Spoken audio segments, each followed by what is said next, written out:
नमस्कार, कोयल एस्ट्रोलॉजी में एक बार फिर से आपका स्वागत है। जैसा कि आप सभी जानते हैं कि यह नाड़ी एस्ट्रोलॉजी चल रही है और यह नाड़ी एस्ट्रोलॉजी का 26वां पार्ट है। यदि आपने इसके पहले के पार्ट नहीं देखे हैं, तो लिंक डिस्क्रिप्शन में दिए हुए हैं, आप वहां जाकर देख सकते हैं। नाड़ी एस्ट्रोलॉजी अन्य विधाओं से बिल्कुल अलग विधा है। यहाँ पर ग्रहों के कारकत्वों का उपयोग होता है। यहाँ सदैव मेष लग्न की ही कुंडली बनती है और यहाँ पर दशाएं नहीं होती है। यहाँ पर प्रोग्रेशन होता है। तो यह दक्षिण भारतीय पद्धति है और यह अन्य विधाओं से अलग है, अर्थात इसकी जो कुंडली होती है वह भी अलग तरीके से बनाई जाती है। फिर नाड़ी एस्ट्रोलॉजी जो होती है वह कई जगह पर बहुत कारगर सिद्ध होती है। यह उन लोगों के लिए काफी सटीक भविष्यवाणियां करती हैं जिन्हें यह नहीं पता है कि उनका जन्म कितनी बजे हुआ था, अर्थात यदि जन्म समय को लेकर आपको कोई संदेह है तो इस स्थिति में आप नाड़ी एस्ट्रोलॉजर को दिखा सकते हैं, क्योंकि यहाँ पर सदैव एक ही लग्न बनता है। तो आपके बर्थ टाइम रेक्टिफिकेशंस की जो परेशानियां होती है वो यहाँ नहीं आती हैं। फिर नाड़ी एस्ट्रोलॉजी में आज हम चर्चा कर रहे हैं संतान उत्पत्ति को लेकर कि किस प्रकार से नाड़ी एस्ट्रोलॉजी में संतान को देखा जाता है। अब वैदिक एस्ट्रोलॉजी में जो होता है वह संतान पंचम भाव से देखी जाती है। पंचम भाव आपके पूर्व पुण्य का होता है। तो आपने जितने अच्छे पूर्व जन्म में पुण्य किए होते हैं, आपकी संतान बिल्कुल वैसे ही आपको प्राप्त होती है। यदि आपके पंचम भाव में सूर्य या गुरु की राशि हो तो इस स्थिति में अच्छा समझा जाता है। वहीं यदि शनि, राहु, केतु, मंगल की वृश्चिक राशि हो तो कहीं ना कहीं यह आपके लिए परेशानियों का सबब हो जाता है। फिर संतान उत्पत्ति के लिए दोनों की कुंडलियां होना आवश्यक है, क्योंकि यदि संतान उत्पत्ति में किसी एक कुंडली पर आप पूरा फोकस करके संतान उत्पत्ति देख भी लेंगे तो उसके बाद भी यह होगा कि दूसरे जो जीवन साथी दोनों हैं, पति पत्नी हैं, तो यदि पत्नी की कुंडली में कहीं योग है भी संतान के और पति की कुंडली में संतान सुख नहीं लिखा है, तो इस स्थिति में होगा यह कि संतान उत्पत्ति के बाद दोनों के बीच में विवाद बढ़ जाएंगे और कहीं ना कहीं दोनों को अलग होना होगा। अब या फिर ऐसी कोई परिस्थिति बन जाएगी जिसके कारण से उन दोनों का जीवन एक दूसरे से बिल्कुल ही अलग हो जाएगा। जैसा कि यहाँ पिछले कुछ दिनों पहले ही हमारे यहाँ एक क्लाइंट आए हुए थे। उन्हें स्त्री के कुंडली में तो संतान सुख था, उनको पहली संतान एक कन्या होनी थी, किंतु पुरुष के जो चार्ट था उसमें ना तो संतान सुख था ना पत्नी का सुख था। तो फिर भी विवाह कैसे न कैसे चल रहा था, क्योंकि दोनों ही अच्छे अधिकारी थे, तो दोनों कहीं ना कहीं सामंजस्य बिठाकर अपने विवाह को तो चला ही रहे थे। किंतु जैसे ही संतान उत्पत्ति हुई, दोनों के बीच में मतभेद उत्पन्न हो गए और पत्नी ने अपना जो ट्रांसफर है वो किसी और शहर में ले लिया। अब देखिए हुआ क्या, पति के भाग्य में चूंकि ना तो संतान का सुख था और ना ही पत्नी का सुख था, तो हुआ ये कि कैसे तैसे सामंजस्य बनाकर विवाह चल भी रहा था, पर अब ना तो वो एक दूसरे को डिवोर्स देना चाहते हैं, तो डिवोर्स भी नहीं होगा और ना ही उन दोनों को एक दूसरे का सुख मिलेगा। तो यहाँ पर हुआ क्या, कुल मिलाकर यही हुआ कि संतान उत्पत्ति उनके लिए और बड़ी परेशानी का सबब बन गई। अब कुछ लोग ऐसे होते हैं जिनके पंचम भाव में कहीं ना कहीं एक से अधिक पाप ग्रह बैठ जाते हैं, तो इन लोगों को संतान उत्पत्ति में रुचि ही नहीं रहती है। ऐसे लोग जो होते हैं वो चाहते हैं कि हम जो है वो पहले कैरियर बना लें, कैरियर बनाने के बाद फैमिली प्लानिंग करेंगे और उसके बाद संतान उत्पत्ति करेंगे, तो इसी में उनकी आधी उम्र निकल जाती है। और जब उनकी उम्र 38 से 40 साल की होने वाली होती है तब वह संतान उत्पत्ति के बारे में सोचने लगते हैं, किंतु अब तक बहुत देर हो चुकी होती है, क्योंकि अगर हम विज्ञान की भी माने तो इस समय शरीर पूरी तरह से थकने लगता है। तो कहीं ना कहीं ये सही समय नहीं होता है संतान उत्पत्ति का। और फिर आपकी दशाएं भी उस अनुसार चलनी चाहिए। यदि आपकी दशाओं में शनि, राहु और शनि, केतु या गुरु का संबंध आपके पंचम भाव से नहीं बन रहा है तो आपको संतान उत्पत्ति नहीं होती है। तो वैदिक एस्ट्रोलॉजी में इस तरह से हैं और अलग अलग तरह के जो है परिस्थितियां बनती है, पर यहाँ जो होता है नाड़ी एस्ट्रोलॉजी में ऐसा कोई भी नहीं है। नाड़ी एस्ट्रोलॉजी में जो है वो गुरु को ही जीव कारक बताया गया है, तो हर जगह पर वह गुरु को ही प्रमुख मानते हैं। तो नाड़ी एस्ट्रोलॉजी में जैसा कि आप देख रहे हैं यह दोनों कुंडलियां हैं, इसमें एक फीमेल है दूसरे मेल है और दोनों की ही कुंडलियों में हमें यह देखना होगा सर्वप्रथम कि दोनों को शारीरिक सुख या वैवाहिक सुख है या नहीं है। तो आप जैसा कि देख सकते हैं, यहाँ मेल चार्ट में जो होते हैं, वहाँ पर वीनस जो होती है वह स्त्री या पत्नी को रिप्रेजेंट करती है। क्योंकि देखिए, नाड़ी एस्ट्रोलॉजी में इन्होंने स्त्रियों को भी दो वर्गों में अलग अलग तरह से बांट रखा है। इन्होंने चंद्रमा से जिस स्त्री को बता रहे हैं ये, वह चंद्रमा से विवाहित स्त्री को देखते हैं। तो हर वो विवाहित स्त्री जो कि कहीं भी पुरुष के साथ इंटरेक्शन रख रही है, उसे यह चंद्रमा से देखते हैं। और हर वह कुंवारी स्त्री जिसके साथ जातक का विवाह होगा, उसे वीनस से देखते हैं। तो इस कारण से यहाँ पर दो फीमेल प्लैनेट्स हैं। स्त्रियां जो कि विवाहित हो चुकी हैं उन्हें चंद्रमा से देखा जाएगा, और जो स्त्रियां अभी अविवाहित हैं, जिनका विवाह होना है या हो रहा है, वह सारी की सारी, जिन्होंने वर्जिनिटी नहीं खोई है, वह सारी स्त्रियां जो हैं वो कहीं ना कहीं वीनस से देखे जाएंगे। तो हम पुरुषों के चार्ट में यहाँ पर वीनस को देखेंगे, और स्त्रियों के चार्ट में हम यहाँ पर जो है मंगल को देखेंगे, मार्स को देखेंगे। क्योंकि मंगल जो है वो कहीं ना कहीं स्त्रियों के चार्ट में यहाँ पर पुरुष या पत्नी को रिप्रेजेंट करता है। तो ऐसी स्त्रियां जिन्होंने अभी तक वर्जिनिटी नहीं खोई है, वह सभी वीनस से देखी जाती हैं। और ऐसे पुरुष जो कि अभी भी वर्जिन हैं, वह जो होते हैं मंगल से देखे जाते हैं। तो नाड़ी एस्ट्रोलॉजी में यहाँ पर मार्स से पति देखा जाता है और वीनस से पत्नी देखी जाती है। तो अब यहाँ पर हम क्या देख रहे हैं, पहले हम ये देखते हैं कि मंगल जो है वो स्त्रियों की कुंडली में मंगल अच्छी स्थिति में है या नहीं है। वहीं पुरुषों की कुंडली में हम यह देखेंगे कि वीनस या फिर शुक्र अच्छी स्थिति में है या नहीं है। ये दोनों अच्छी स्थिति में हैं, इन दोनों जो है वक्री नहीं है, मृत नहीं है, अस्त नहीं है, तो हम यह स्पष्ट कह सकते हैं कि इन दोनों का वैवाहिक जीवन अच्छा रहेगा। हम देखते हैं कि स्त्री की कुंडली में संतान उत्पत्ति की योग कब बन रहे हैं। तो जैसा कि हमने स्टार्टिंग में, शुरुआत में आपको बताया था कि जो गुरु है वो जीव कारक है। तो जीव कारक अर्थात यहाँ पर स्त्री और कुंडली, पुरुषों दोनों की कुंडली में जीव कारक या जातक या जातिका जो भी होते हैं, वह गुरु से ही देखे जाते हैं। तो स्त्री की कुंडली में भी हम गुरु को ही देखेंगे। तो आप देख रहे हैं मेष राशि में यहाँ पर गुरु विराजमान है। तो गुरु से पंचम भाव अर्थात जातिका की संतान हुई। तो यहाँ पर हम गुरु से पंचम भाव में देखते हैं तो कौन सी राशि बनेगी, यहाँ पर सिंह राशि बन रही है। तो इस राशि में जो गुरु से पंचम भाव बना, वह सूर्य की राशि बनी। और सूर्य कहाँ विराजमान है, तो आप देख रहे हैं कि वह मंगल से दूसरे भाव में विराजमान है। तो ऐसी स्थिति में यदि हम यह मान लें कि इनका विवाह 1999 में हुआ था, मतलब 1999 में इनका विवाह हुआ था, तो विवाह के 2 साल के भीतर इनको संतान उत्पत्ति हो जाएगी। क्योंकि यहाँ पर मंगल से हम संतान पति का विचार कर रहे हैं, और पति जो पंचम भाव का स्वामी है, वह पति से दूसरे भाव में विराजमान है। अर्थात जब इनका पति आएगा तो पति से 2 साल के भीतर इनकी यहाँ संतान उत्पत्ति हो जाएगी। स्पष्ट। यहाँ हम स्त्री की कुंडली में इस बात का हमने पूरा क्लियर कर लिया है कि संतान उत्पत्ति जो होगी वह 2 वर्ष के भीतर हो जाएगी विवाह के। अब आप यदि पुरुष का चार्ट देखें तो वहां पर भी आप देख रहे हैं कि गुरु किस्मत से उसी भाव में विराजमान है, अर्थात मेष राशि में ही विराजमान है। तो यहाँ पर गुरु से पंचम भाव में कौन सी राशि बनी, फिर वही सूर्य की राशि बनी, सिंह राशि। और जैसा कि हम सभी जानते हैं कि पुरुषों की कुंडली में जब वीनस एंटर होगा, अर्थात जब शुक्र आएगा, तभी से उनकी मैरिटल लाइफ स्टार्ट होगी। तो यहाँ पर शुक्र से दूसरे भाव में ही सूर्य विराजमान है। तो स्त्रियों की कुंडली में जब मंगल आएगा तो वहां से उनकी मैरिटल लाइफ स्टार्ट हो रही थी। वहीं पुरुषों की कुंडली में जब शुक्र आएगा तो वहां से उनकी मैरिटल लाइफ स्टार्ट होगी। तो आप देख रहे हैं कि फीमेल के चार्ट में जहां आपने देखा कि मंगल से दूसरे भाव में सूर्य था, उनका भी गुरु मेष राशि में ही विराजमान था, तो पंचम भाव में सिंह राशि सूर्य की ही बनी।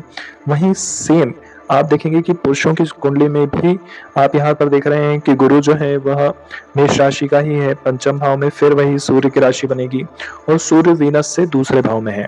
तो दोनों ही चार्ट हमको एक ही बात कर रहे हैं, दोनों ही हमें एक ही बात बता रहे हैं कि विवाह के 2 साल के भीतर संतान उत्पत्ति हो जाएगी। तो यदि इनका विवाह 1999 में हुआ हो, मान लें हम, तो इनके यहाँ पहली संतान का जो जन्म होगा वो 2001 में होगा। और जहाँ तक हमने अभी तक कुंडलियों का सभी विश्लेषण किया है, हमें यही ज्ञात है कि यह जो मेथड है वह पूरी तरह से कारगर है।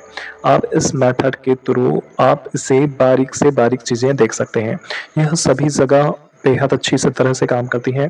तो आप देख लीजिए कि दोनों के चार्ट में जो है अगर सेम एक ही जैसी स्थिति बता रहा है, पंचम भाव का स्वामी दोनों के चार्ट में कहीं न कहीं एक ही बात बता रहा है, तो आप कह सकते हैं कि इनका विवाह से इतने वर्ष के अंदर इनकी पहली संतान उत्पन्न हो जाएगी। किंतु यदि दोनों के चार्ट में अलग-अलग बता रहा है, तो ऐसी स्थिति में किसका चार्ट ज़्यादा मजबूत है, आप उसके आधार पर यह तय करेंगे कि संतान उत्पत्ति किसके भाग्य से होगी। फिर यदि ये वीडियो है यह हमारी लिंक से बिल्कुल हटकर है। यदि इस वीडियो को अच्छे व्यूज़ मिलते हैं, हमारे सब्सक्राइबर बढ़ते हैं, कहीं न कहीं अच्छे कमेंट्स हमें प्राप्त होते हैं, तो हम आपको इससे और ज़्यादा इलैबोरेट करके आपको मंथ भी बताएँगे कि किस मंथ में संतान की उत्पत्ति होगी, यह भी आप यहीं से जान सकते हैं।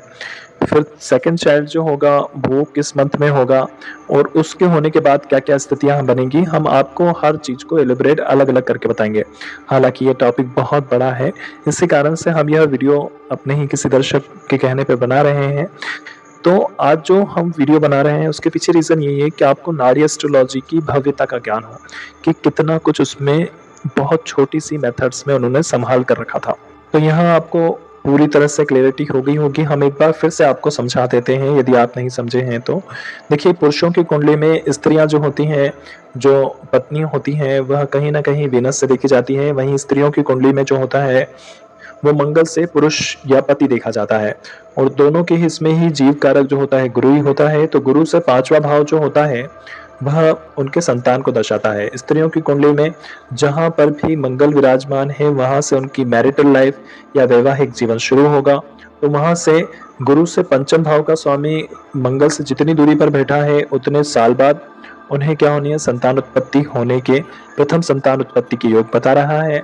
वहीं यदि आप पुरुषों की कुंडली में देखेंगे तो गुरु से पंचम भाव का स्वामी जितनी दूरी पर विराजमान, शुक्र से जितनी दूरी पर विराजमान है उतनी साल बाद उन्हें पहली संतान उत्पत्ति होगी। इस तरह से आप कुंडली में पहली संतान उत्पत्ति के योग देख सकते हैं। अब दूसरी संतान, तो दूसरी संतान जो होगी वह हम यह देखेंगे कि गुरु से पंचम भाव में जो भी राशि बनी है उसका स्वामी कहाँ जाकर विराजमान है। जैसा कि हम प्रारंभ में ही आपको बता चुके थे कि यहाँ पर नाड़ी एस्ट्रोलॉजी में ट्रायनल मतलब जो त्रिकोण की जो स्वामी जो होती है, राशियाँ होती हैं, वह बहुत ज़्यादा महत्वपूर्ण होती हैं।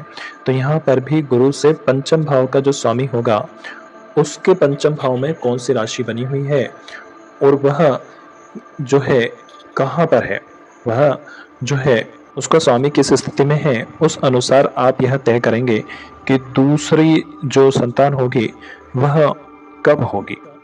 गुरु से पंचम भाव में जिस ग्रह की राशि है उसके पंचम भाव में जो भी ग्रह होगा, जिस भी स्थिति में होगा, उससे हमें यह पता चलेगा तो संतान उत्पत्ति कब होगी। तो उस वक्त उसका स्वामी हमें देखना चाहिए। तो अभी आपने जाना कि किस तरह से नाड़ी एस्ट्रोलॉजी में आप संतान उत्पत्ति देख सकते हैं।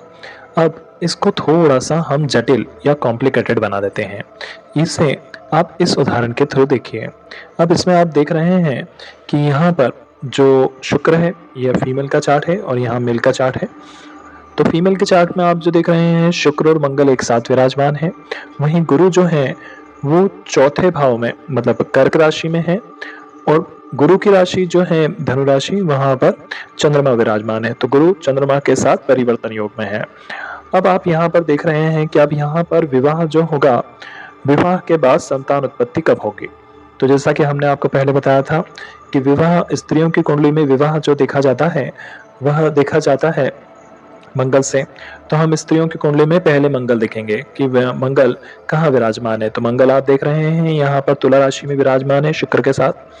फिर हम देखेंगे कि अब गुरु से पंचम भाव की स्थिति क्या है। तो गुरु से पंचम भाव में अगर हम देखें तो गुरु यहाँ परिवर्तन योग में है। इस बात को अवश्य ध्यान रखिएगा कि गुरु यहाँ परिवर्तन योग में है, क्योंकि यहाँ पर ही गलतियां हो जाती हैं। तो आपको सब चीजें देखनी है, किसी एक चीज को देखकर आप प्रिडिक्शन या फल कथन नहीं कर सकते हैं। तो यहाँ पर आप देख रहे हैं गुरु से पंचम भाव में जो राशि बनेगी वह मंगल की ही राशि बनेगी, मेष राशि, वो वृश्चिक राशि। वहीं आप अगर गुरु और चंद्र के बीच में परिवर्तन योग माने तो फिर ऐसी स्थिति में नवम भाव में भी गुरु को माना जाएगा। परिवर्तन योग में यह होता है कि दोनों ग्रहों को एक दूसरे के स्थान पर माना जाता है। तो यहाँ पर जो है हम नवम भाव में भी गुरु को ही मानेंगे। तो फिर वहीं मतलब जहाँ चंद्रमा बैठा हुआ है वहां से पंचम भाव में देखेंगे तो फिर मेष राशि बनती है। मतलब दोनों तरफ से अगर हम देखते हैं तो मेष राशि या मंगल ही जो होते हैं संतान दर्शा रहे हैं। तो इस स्थिति में अब तो मंगल ही यहाँ पर जो हो गए हैं वो संतान के बता रहे हैं कि संतान जो उत्पत्ति है वह मंगल से ही होगी। तो क्या ऐसी स्थिति में विवाह के साथ ही संतान उत्पत्ति हो जाएगी? नहीं, ऐसा नहीं होगा। ऐसी स्थिति में अब हमें यह देखना होगा कि यहाँ पर पूरा का पूरा जो विवेक है वह यह माना जाएगा कि पति की इच्छा पर निर्भर करेगा कि संतान उत्पत्ति कब हो। यह बात विशेष तरह से याद रखेगा कि नाड़ी एस्ट्रोलॉजी में जब भी यदि शुक्र जो है पंचम भाव में, गुरु से पंचम भाव में शुक्र की राशि आ रही है तो कहीं ना कहीं यह माना जाएगा कि स्त्री यानी पत्नी पर निर्भर करेगा कि वह कब संतान उत्पत्ति चाहती है। उसी तरह से स्त्रियों की कुंडली में अगर मंगल गुरु का पंचम भाव का स्वामी बन रहा है तो इस स्थिति में पति की इच्छा पर निर्भर करेगा कि संतान उत्पत्ति कब होगी। अब मान लेते हैं कि इनका विवाह 2004 में हुआ था। तो इस स्थिति में हम मंगल या फिर हम स्त्रियों की कुंडली में चूंकि मंगल बन चुका है पंचम भाव में, गुरु से पंचम भाव में मंगल की राशि है तो मंगल यहाँ पर मंगल की इच्छा चलेगी। तो मंगल से हम चौथे भाव को देखें तो मंगल यहाँ से चौथे भाव में कौन सी राशि को देख रहा है? तो देखिए आप मकर राशि को देख रहा है। अब मकर राशि तो मतलब ये है कि विवाह के चौथे साल में संतान उत्पत्ति होनी चाहिए, यह पति की इच्छा है। तो पति की इच्छा रहेगी कि संतान उत्पत्ति जो होगी वो विवाह के 3 साल बाद होना चाहिए या चौथे साल में होना चाहिए। किंतु यदि आप गुरु जो कि परिवर्तन योग में है तो इस स्थिति में हम कर्क राशि में चंद्रमा को मानेंगे। तो इस स्थिति में क्या हुआ, चंद्रमा मंगल से चौथे भाव को देख रहा है। तो अब संतान उत्पत्ति जो होगी वह डिले होगी। यहाँ पर मतलब वह संतान उत्पत्ति के लिए कहीं ना कहीं 1 साल और आगे बढ़ाना चाहेंगे, क्योंकि चंद्रमा कभी भी नहीं चाहेगा कि संतान उत्पत्ति हो। उससे उसे जो सुख मिल रहा है वैवाहिक सुख, उसमें कहीं ना कहीं कमी होती है। तो यहाँ पर यदि हम गुरु की जगह चूंकि वो परिवर्तन में योग में है चंद्रमा के साथ, तो यहाँ चंद्रमा कभी नहीं चाहेगा कि संतान उत्पत्ति जल्दी हो जाए। तो यहाँ पर 1 साल का लिबरेशन और लेंगे। तो यहाँ पर आप देख रहे हैं कि अभी हम कहाँ देख रहे थे, तो अभी विवाह से 4 साल के भीतर संतान उत्पत्ति होनी चाहिए, किंतु इस भाव को चंद्रमा देख रहे हैं तो कहीं ना कहीं संतान थोड़ी सी और डिले हो जाएगी। अब इसके बाद हम अगली पे जाते हैं, मतलब अगली राशि पे जाते हैं। फिर देखिए यहाँ पर एक और स्थिति जो बन रही है वह इसके त्रिकोण में देखें। तो यदि आप मकर राशि के त्रिकोण में देखें तो यहाँ 3 ग्रह पहले ही विराजमान है। यहाँ सूर्य विराजमान है, शुक्र बुध विराजमान है और राहु विराजमान है। तो कहीं ना कहीं यह योग भी जो त्रिकोण में जो योग बन रहा है यह भी संतान उत्पत्ति को डिनाई ही करेगा। तो इस कारण से कहीं ना कहीं इनका विवाह के बाद 5वें साल में भी चौथे साल में भी संतान उत्पत्ति नहीं हुई। अब 5वें साल में, तो अब विवाह से 5वें साल में संतान उत्पत्ति होनी चाहिए, किंतु आप देखेंगे कि 5वें साल में जो बन रही है वह कुंभ राशि बन रही है और ठीक उसके सामने सिंह राशि में सैटर्न विराजमान है जो कि कुंभ राशि को देख रहे हैं। तो कहीं ना कहीं यहाँ पर भी स्थिति यह हो जाएगी कि शनि जो है संतान उत्पत्ति में डिले या देरी करेंगे। तो आप देखेंगे कि इस बार भी संतान उत्पत्ति नहीं हुई और फाइनली इनकी जो संतान उत्पत्ति हुई वह हुई 2010 में, क्योंकि 2010 में यह मंगल से 6ठे भाव में पहुंच गए थे और विवाह के पूरे 6 साल हो चुके थे। अब तो इनको संतान उत्पत्ति होना ही चाहिए थी। कहीं ना कहीं ये संतान को लेकर बहुत ज्यादा पॉजिटिव हो रहे थे। तो इस दौरान चूंकि यहाँ केतु ही विराजमान है, केतु जो होता है कहीं ना कहीं संतान का कारक होता है। जैसा कि हमने आपको वैदिक एस्ट्रोलॉजी में बताया था कि केतु संतान का कारक होता है, केतु ही खटाई का कारक होता है। तो आप देखेंगे कि जब भी जो गर्भ धारण होता है तो वहाँ स्त्रियों को खटाई खाने का बहुत मन होता है। तो कहीं न कहीं यह केतु से ही पूरी तरह से प्रभावित होती हैं। तो हमने यहाँ देखा कि फीमेल के चार्ट में जो संतान की वो स्थिति बन रही है, वह विवाह से 6 वर्ष के बाद बनेगी। अब पुरुष के चार्ट में देखते हैं। अब इसी को यदि हम पुरुष के चार्ट में देखें या कुंडली में देखें, तो आप देख रहे हैं कि यहाँ पर जो है वीनस, तो वीनस से वैवाहिक जीवन शुरू होगा और गुरु के पंचम भाव में जो है वह मंगल की राशि है। तो कहीं न कहीं यहाँ पर इसी पुरुष को सारे अधिकार होंगे संतान उत्पत्ति के लिए। अब यहाँ से आप देख रहे हैं कि पंचम भाव में यदि हम देखें तो पंचम, अब तो मंगल के पास अधिकार आ गए हैं कि संतान, जो गुरु से पंचम भाव में जो है वो मंगल है, तो मंगल के पास अधिकार है संतान उत्पत्ति करने का, निर्णय लेने या ना लेने की। तो ऐसी स्थिति में क्या हो रहा है कि मंगल जो देख रहा है वहाँ चौथे हाउस में, तो आप देखिए मंगल जहाँ बैठा है वहाँ से यदि हम चौथे हाउस को देखें तो चौथे हाउस में जहाँ पर शनि और राहु की पुनः दृष्टि पड़ रही है। अब आप यहाँ पर देख रहे हैं कि मंगल जहाँ चौथे भाव में संतान उत्पत्ति के लिए देख रहा है, वहाँ पर मंगल और राहु, शनि और राहु दोनों की ही दृष्टि एक साथ पड़ रही है। तो कहीं ना कहीं वो या तो संतान में विलंबित कराएंगे या फिर ऐसे व्यक्तियों को संतान जो होती है मिसकैरेज हो जाता है, तो संतान उत्पन्न नहीं होती है, क्योंकि ये दोनों ही कहीं ना कहीं पाप ग्रह में है और संतान उत्पत्ति नहीं हो पाई। अब देखेंगे आप यहाँ से छठे में, तो मंगल का अगला जो है त्रिकोण जो बनेगी राशि, वह बनेगी जो है छठा, तो वो वीनस से छठे भाव में बनेगा। तो कहीं ना कहीं ये भी एक ही बात बता रहा है कि इनकी पहली संतान जो उत्पन्न होगी वह विवाह के 6 साल बाद होगी। जैसा कि हमने फीमेल के चार्ट में देखा था, वहाँ पर भी यही बता रहा था कि विवाह के 6 साल के भी में संतान उत्पत्ति होगी। वही इसमें भी आप मेल चार्ट में भी आप यही देखेंगे कि यह भी यही बता रहा है कि विवाह के 5वें साल तक तो संतान उत्पत्ति नहीं होगी, 6ठे साल में ही संतान उत्पत्ति होगी। तो आप स्पष्ट कह सकते हैं कि ऐसे व्यक्ति को विवाह के 6ठे साल में संतान उत्पत्ति होगी। अब यदि इसमें ही आपको दूसरी संतान देखनी हो तो आप फीमेल का चार्ट देखिए। फीमेल के चार्ट में आप क्या देखते हैं कि मंगल की जो दृष्टि पड़ रही है, 7वीं दृष्टि, वह मेष राशि पर पड़ रही है और 8वीं दृष्टि जो पड़ रही है वह वृषभ राशि पर पड़ रही है। मतलब जो अगली संतान जो होनी चाहिए थी वह मेष राशि, मतलब विवाह के 7वें साल में होनी चाहिए थी और उसके बाद विवाह के 8वें साल में एक संतान होनी चाहिए थी, किंतु ऐसा नहीं हुआ, क्योंकि आप देख रहे हैं कि यहाँ पर जो 7वां साल हो रहा है, 7वें साल के त्रिकोण में सैटर्न विराजमान है, तो कहीं ना कहीं वह जो है वह संतान में डिले करेगा या फिर देरी करेगा। वहीं दूसरा आप फिर देखते हैं कि इसके बाद जो अगले जो संतान होनी चाहिए थी वह विवाह के 8वें साल में होनी चाहिए थी, किंतु यहाँ पर भी आप देखते हैं कि सैटर्न की 10वीं दृष्टि पड़ रही है, तो कहीं ना कहीं यह भी संतान को लेकर डिले करेगा। अर्थात ऐसे लोगों को एक संतान होगी और उसके बाद जो है वह अगली संतान 2 साल तक नहीं होगी। इस बात की आप श्योरिटी सामने वाले को दे सकते हैं। तो इस तरह से भृगुनंदी नाड़ी की सिर्फ एक विधि हमने आपको बताई है कि किस तरह से आप संतान उत्पत्ति भृगुनंदी नाड़ी के माध्यम से देख सकते हैं। हालांकि इसमें अलग अलग विधियां हैं और कई सारी विधियां हैं जो कि यह बताती है कि संतान उत्पत्ति किस तरह से देखी जा सकती है। यहाँ हमने आपको जितना हो सके सरल करने का प्रयास किया है। हालांकि ये अलग बात है कि यह विषय थोड़ा सा हटकर है, तो शायद आपको समझने में थोड़ी सी समस्या हो। इसमें और भी विधाएं हैं अलग अलग तरह की जिनसे कि आप संतान उत्पत्ति देख सकते हैं। आशा करते हैं आपको वीडियो पसंद आया होगा। धन्यवाद।